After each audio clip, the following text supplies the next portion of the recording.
Salut à toutes et à tous, on se retrouve aujourd'hui pour les résultats de SmackDown du 20 octobre 2023.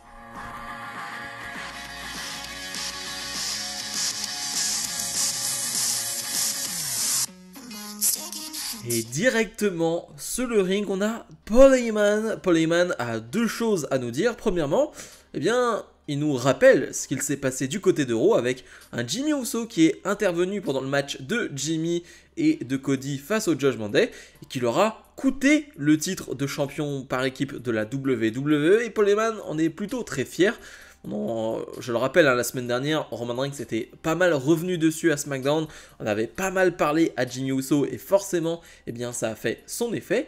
Et deuxièmement, c'est une nouvelle qui a été annoncée il y a quelques heures déjà, hier. LA Knight fera face à Roman Reigns lors de Crown Jewel qui est dans 2 semaines exactement maintenant. On pensait sur le papier au début que ça allait être AJ Styles face à Roman Reigns, en tout cas c'était l'histoire qui nous était écrite, mais non, ce sera bien LA Knight. Je pense que AJ Styles ce sera peut-être pour plus tard, on aura le temps d'en reparler bien évidemment. Et finalement, LA Knight va venir, LA Knight toujours aussi over, toujours aussi apprécié, qui va faire chanter dans ses publics. Bref, le public est vraiment très très heureux. On est devant plus de 13 000 personnes, vraiment il y a beaucoup de monde et ça s'entend, ça fait plaisir à entendre. Et le Knight donc qui va revenir sur ce qui s'est passé la semaine dernière avec un Roman Reigns qui lui a porté un spear et il va dire à Paul Heyman, ouais, à ce qui paraît c'était un avertissement, mais non, ça fonctionne pas comme ça avec LA Knight. Il n'y a pas d'avertissement pour LA Knight. Tout ce que je sais, c'est que Roman Reigns n'a jamais affronté quelqu'un comme moi, qui est monté aussi vite, qui finalement est déjà au sommet en quelques temps. Et donc, à Crown Jewel, je vais devenir le nouveau champion incontesté Universal de la WWE. Yeah! Bref, c'est génial. LA Knight n'a pas besoin de faire des promos de 10 minutes où il dit des choses plus profondes ou quoi que ce soit. Non, pour le moment, vraiment, il n'a pas trop besoin de ça. Juste, il est giga over. Il peut simplement dire 2 phrases plutôt classiques, plutôt basiques. Ça fonctionne et franchement, encore une fois, c'est un plaisir. On a un Paul Heyman qui est très effrayé. Et LA Knight l'a dit la semaine prochaine, on aura la signature de contrat entre Roman Reigns et LA Knight parce que Roman Reigns n'est pas là ce soir. Bien évidemment, il ne peut pas être là chaque semaine, malheureusement. Mais voilà, il sera là la semaine prochaine et on va se régaler. Montez Ford, accompagné par Angelo Dawkins, fait face à Santos Escobar, accompagné par la LWO, pas Rey Mysterio qui a d'autres chats à fouetter ce soir, on en reparlera. Un match qui a lieu parce que la semaine dernière, Carlito, qui a fait son retour, s'est fait attaquer par Bobby Lashley et les Street Profits. On a un combat de 6 minutes qui est plutôt très sympa. On a donc juste un Angelo Dawkins qui finalement essaye avec donc Montez Ford d'adopter cette attitude de heel, de méchant que Bobby Lashley veut leur faire comprendre finalement. On a un bon combat je trouve parce que Montez Ford va innover pendant ce combat, va nous sortir une sorte de bulldog aérien, c'est même pas un springboard à bulldog à la manière d'un Carmelo Hayes du côté de NXT, si vous voyez quelle prise dont je parle. Là c'est plutôt dans le coin du ring, mais plutôt impressionnant. Il y a Santos Escobar et c'est vrai que j'y pensais pendant le combat qui je trouve a les meilleurs suicide dive du côté de WWE, parce que souvent les suicide dive sont bien, mais j'ai envie de dire manquent un peu d'impact. Celui de Santos Escobar est quasiment fait avec la tête et il y a un vrai impact, donc voilà, j'aime beaucoup cela.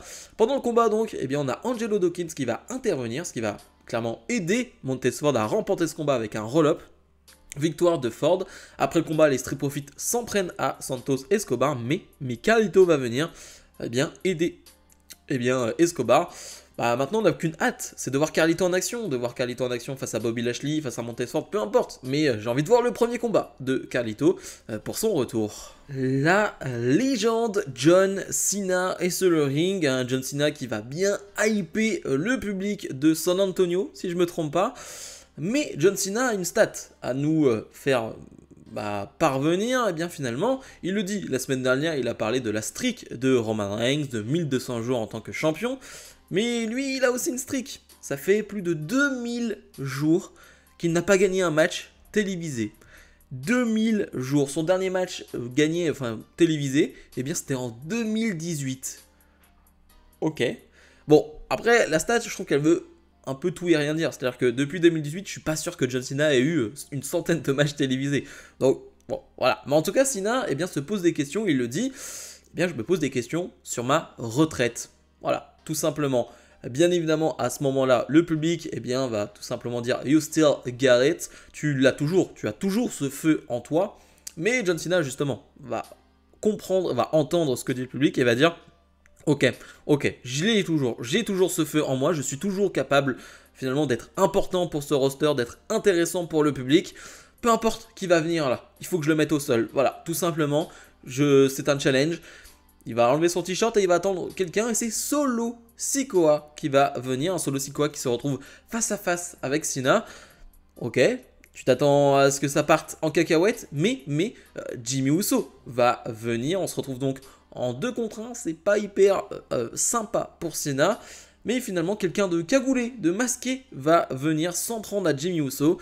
On comprend assez rapidement que c'est Jey Uso qui se venge de ce qui s'est passé ce lundi à Raw, qui s'en prend violemment à Jimmy Uso. La sécurité intervient parce que Jey Uso n'a pas le droit d'être là tout simplement. Ce qui est plutôt marrant, c'est que Jimmy Arrow, eh ben, lui est assez tranquille, c'est-à-dire qu'il n'a pas besoin d'être masqué ou quoi que ce soit, mais du coup, Jey, du côté de SmackDown, il a besoin d'être masqué, il a besoin d'être incognito, il se fait embarquer directement par la sécurité, et sur le ring, Cena va s'en prendre à Solo Sikoa avec un attitude adjustment, donc vraiment grosse ambiance. En backstage, eh bien, on va avoir un moment de tension entre les deux general managers, Nick Aldis, le general manager de SmackDown, et donc Adam Pearce, le general manager de Raw, qui est présent. Et voilà, parce que Nick Aldis va dire « Ok, Jey Uso, tu vas quitter ce building et tu prends une amende de 10 000 € parce que tu n'as rien à faire ici. » Adam Pearce est plutôt là à se dire « Ok, c'est pas très grave, voilà, t'es pas obligé de le traiter ainsi. » Et bah Nick Aldis va lui dire « Ouais, vous savez quoi? Vous le virez lui aussi du building. » Ok, et là je crois qu'Adam Pearce dit « Ok, c'est comme ça que ça commence, c'est là que la guerre commence. » Et ouais, c'est ce que je veux. Je dis pas que je veux une guerre entre general managers, mais des general managers qui ont une différente attitude. Ça sert à rien d'avoir deux managers, deux general managers de Raw et de SmackDown, qui ont la même personnalité. Non, ça m'intéresse pas. Donc ça, j'ai trouvé, voilà, ça cool. Et on montre la petite différence qu'il va y avoir entre Raw et SmackDown, l'autorité que va mettre en place un certain Nick Aldis. Logan Paul fait son retour à la WWE. Lui qui, la semaine dernière, il le rappelle, a eu un combat de boxe qu'il a remporté face à un troll d'internet, c'est comme ça qu'il l'appelle. J'y connais absolument rien, je sais même pas qui il a affronté, je sais juste qu'il a gagné et qu'après le combat, on va voir la vidéo, eh bien il a challengé Rey Mysterio, il lui a dit tout simplement « Je veux ton titre de champion des États-Unis » Ce qui montre encore une fois quand même que Logan Paul, qu'on l'aime ou qu'on l'aime pas, chacun son avis là-dessus, eh bien, il aime la WWE parce qu'il avait vraiment pas besoin, il n'était pas obligé de faire cela, de mentionner WWE après son show de boxe, son match de boxe, et il mentionne WWE dans un match qui a été quand même assez regardé, et donc il fait parler de la WWE, ce qui montre quand même son amour pour le catch, donc ça c'est vraiment très sympa. Et d'ailleurs il le dit, Logan Paul. Voilà, c'était un combat contre un troll, c'était très bien ce que j'ai fait, etc. Mais je suis une superstar de la WWE et je suis d'accord avec lui, Logan Paul. Il faudrait qu'il soit quasiment à temps plein chez WWE. En tout cas, qu'il se considère réellement comme superstar de la WWE, qu'il arrête ses, on va dire, combats à droite à gauche, parce qu'il est tellement talentueux que j'aimerais le voir plus souvent et j'aimerais voir ce qu'il serait capable de faire en enchaînant les matchs, en enchaînant les shows. Mais bref, il le dit, je suis venu pour Rey Mysterio. Et ce qui est plutôt marrant parce que Rey Mysterio, je l'ai déjà battu. Je l'ai déjà battu à WrestleMania. Au moment où je l'ai battu, finalement, ça commence à dater. Hein. Roman Reigns, bien à ce moment-là, se présentait et il y avait des matchs de catch. Dominic Mysterio, était toujours le fils de Rey Mysterio. Et les Knights n'avait même pas d'emploi, tout simplement. Donc ouais, ça fait un petit moment. Finalement, Rey Mysterio va arriver, va clairement dire « Bon, t'as peut-être besoin qu'on te remette en place. » Un peu comme mon fils d'ailleurs, hein. Tu me rappelles un peu mon fils, tu parles beaucoup, mais ok, pas de souci. Tu veux un challenge? Eh bien, Rey Mysterio face à Logan Paul pour Crown Jewel pour le titre de champion des États-Unis. Alors, on s'en doutait que ça allait arriver depuis le challenge proposé par Logan Paul il y a une semaine, mais c'est officiel et ça fait plaisir, j'ai hâte de voir ce combat, c'est vraiment cool. Moi, vraiment, j'adore ce que fait Logan Paul, la personnalité, etc. Ensuite, on peut en reparler, il n'y a pas de problème. Mais là, je suis là pour juger les actes de Logan Paul chez WWE et ça me plaît, ça me plaît. Il est de plus en plus à l'aise au micro aussi, je trouve vraiment bien.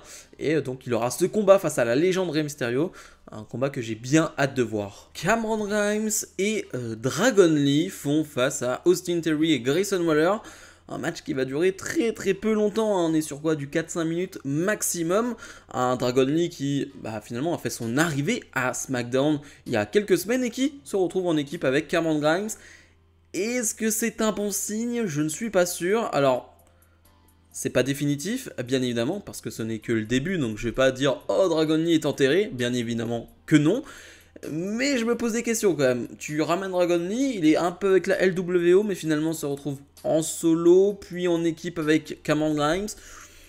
Je me pose des questions. Je me pose des questions sur son utilisation, en tout cas, à ce moment-là. Voilà, on verra ensuite où ça va. Parce qu'en plus, même dans ce combat, c'est plutôt Cameron Grimes qui va briller, c'est plutôt lui qui va avoir son hot tag, et c'est plutôt lui qui va montrer toutes ses qualités, hein, qu'il avait déjà montré la semaine dernière sur quelques minutes. Cameron Grimes, tu lui donnes 2-3 minutes, et bien elle se dit, je vais me donner à 3000%, et c'est ce que j'aime. C'est la mentalité que j'aime chez un catcheur. Bien évidemment, ça ne va pas suffire, et Austin Theory et Grayson Waller vont l'emporter. Une équipe qui, on va dire, est plutôt solide, hein. Ils n'ont perdu que face à Jay et Cody Rhodes, si je dis pas de bêtises, mais globalement, c'est une équipe qui ne perd pas, et donc on essaye de les laisser assez gagnants et de les faire ressortir bien plus forts à chaque fois. Et le main event, Io Sky défend son titre de championne face à Charlotte Flair, un combat qui va durer environ une dizaine de minutes, et c'était vraiment très bon, vraiment un très bon combat. Ça fait plaisir de voir Charlotte Flair à ce niveau-là, et je le dis assez souvent, mais sur le papier j'adore Charlotte Flair, mais elle est capable des fois de sortir des performances qui sont incompréhensibles pour moi. Quand tu as ce talent-là et que tu es capable d'aller si haut dans la performance et dans la qualité, et des fois d'aller si bas, je veux dire, des fois c'est incompréhensible. Vraiment, Charlotte Flair est l'une des catcheuses, des superstars dans sa généralité, qui est la plus incompréhensible. Vraiment sur un ring, elle est capable du pire comme du meilleur. Vraiment, c'est improbable. Mais là, elle sort vraiment le meilleur avec une Io Sky qui s'en sort très bien dans ses combats, mais on le sait, j'ai envie de dire de base, Io Sky est pour moi une mauvaise championne, il ne se passe absolument rien, et vous pouvez me dire ce que vous voulez, parce qu'il y a une plus grande sympathie pour Io Sky, et je le vois sur les réseaux sociaux. Si Bianca Belair avait le règne de Io Sky actuellement, j'imagine même pas ce qu'elle prendrait sur les réseaux sociaux. Mais vu que c'est Io Sky, on a un peu plus de sympathie, et j'en ai aussi de la sympathie pour Io Sky. Mais il n'y a rien, vraiment son règne, il n'y a rien. Il y a 2 bons combats, vraiment, face à Asuka il y a quelques semaines qui étaient vraiment excellents, et cette semaine face à Charlotte Flair. Mais sinon, il n'y a rien de construit, il n'y a aucune storyline, il n'y a aucun adversaire marquant sur la durée, il n'y a rien pour le moment. Je préfère le dire parce que voilà, les belles performances sur 1 ou 2 combats n'enlèvent pas le fait que ce règne n'est pas bon. Tout simplement, il faut le dire. Mais, le combat est vraiment bon, surtout la séquence finale est vraiment excellente. Une Io Sky qui veut porter son moonsault, elle est contrée par Charlotte Flair. Et là, je trouve qu'Io Sky vend à merveille. Parce que elle part pour son moonsault et finalement, donc il y a les jambes de Charlotte Flair qui sont levées. Io Sky va se prendre ça et va vraiment faire un bond et le vend vraiment magnifiquement bien. Charlotte Flair va enchaîner avec un spear dévastateur, encore une fois bien vendu par Io Sky. Ça ne va pas faire 3 car Bayley va mettre les jambes, ou plutôt la jambe de Io Sky sur la corde. Forcément, Charlotte Flair, pas très heureuse, va s'en prendre à Bayley à l'extérieur du ring. Mais pendant ce temps, Dakota Kai donnait le titre, la ceinture à Io Sky, qu'elle a mis finalement autour de son ventre, enfin sur son ventre plutôt. Charlotte Flair veut partir pour un nouveau spear, mais va se faire mal forcément car il y a la ceinture. Io Sky remporte ce match de cette manière-là. Le fait que Bayley intervienne, etc., bon, ça devient redondant, ça devient un peu chiant. Par contre, le coup du la ceinture mis au niveau du ventre qui fait mal à Charlotte Flair qui veut porter un nouveau spear, ça je trouve ça hyper malin. C'est assez vu et revu, mais voilà, je trouve ça assez malin et j'aime bien l'effet que ça donne. Après le combat, Damage Control s'en prend à Charlotte Flair, mais Bianca Belair fait son retour, elle qu'on n'avait plus vue depuis SummerSlam, donc maintenant plus de 2 mois. eh bien elle va s'en prendre à Damage Control, va essayer de porter son KOD sur Io Sky, mais va finalement le porter sur Bayley. Bien évidemment, mon premier sentiment, mon premier ressenti, c'est bah je suis heureux. Je suis heureux du retour de Bianca Belair. C'est un ajout et un atout majeur pour la division féminine de SmackDown. C'est ce qui se fait de mieux quasiment et forcément on est heureux. Maintenant dans un deuxième temps, je me dis qu'on va repartir sur la même chose qu'on a eu à SummerSlam, un match à 3, cette guerre Charlotte Flair, Damage Control, Bianca Belair. J'ai l'impression qu'on va repartir sur la même chose avec encore une fois des storylines qui ne sont pas écrites, qui n'ont pas de segments, qui n'ont que des enchaînements de combats, des attaques par-ci par-là, mais rien de plus, rien de nouveau, rien de frais. Donc assez partagé. Heureux du retour de Belair, mais pour la suite, je suis pas hyper confiant. Bilan de ce SmackDown, c'était sympa. C'était peut-être en dessous de la dernière semaine, peut-être en dessous de ce qui s'est passé en weekly cette semaine du côté de WWE, parce que j'ai mis, je crois, 8 à NXT, environ 8 à Raw aussi, enfin... Voilà, je suis quand même resté sur des belles notes. Là, on est peut-être sur un 7, 7,5. Ça reste correct, hein, ça reste très sympathique à voir, mais voilà. Le main event, certes, est excellent. C'est un vrai bon combat. Et ça, franchement, je ne vais pas bouder mon plaisir et il faut le rabâcher. Vraiment, c'est un vrai bon combat féminin. Mais dans l'ensemble, il n'y a rien qui sort du lot. C'est des promos honnêtes. LA Knight, Logan Paul. Voilà, il y a des choses sympas. Mais ça va pas plus loin. On a eu une interview de Kevin Owens qui est donc du côté de SmackDown, qui a parlé des possibles adversaires qu'il allait avoir à SmackDown, du fait qu'il retrouvait la Bloodline, mais Owens, voilà, il est prêt à affronter tout le monde et surtout il a dit « Je suis prêt à affronter de nouveaux visages, comme j'ai jamais eu de match en 1 contre 1 avec Rey Mysterio ». J'avoue que c'est un match que j'aimerais beaucoup voir, Kevin Owens face à Rey Mysterio, enfin bref, ce genre de truc là. Bon, bref, on verra bien où ça mène, mais je suis quand même content de voir Kevin Owens à SmackDown. Et comme je l'ai dit, on nous a un peu teasé cette guerre. Raw contre SmackDown, Adam Pearce contre Nick Aldis. Ouais, ça sent bon pour les Survivor Series. Hein, vraiment, on nous hype un peu les Survivor Series qui arrivent dans un mois maintenant. Ça sent très bon. Bref, ma note pour ce show, comme je l'ai dit, on est sur un quoi 7, 7,25 on va dire. Allez, 7,25, on se tient là-dessus. Comme d'habitude, n'oubliez pas de mettre le pouce vers le haut, de vous abonner. Et nous, on se retrouve dès demain pour le récap de l'actualité WWE de la semaine. Salut, salut!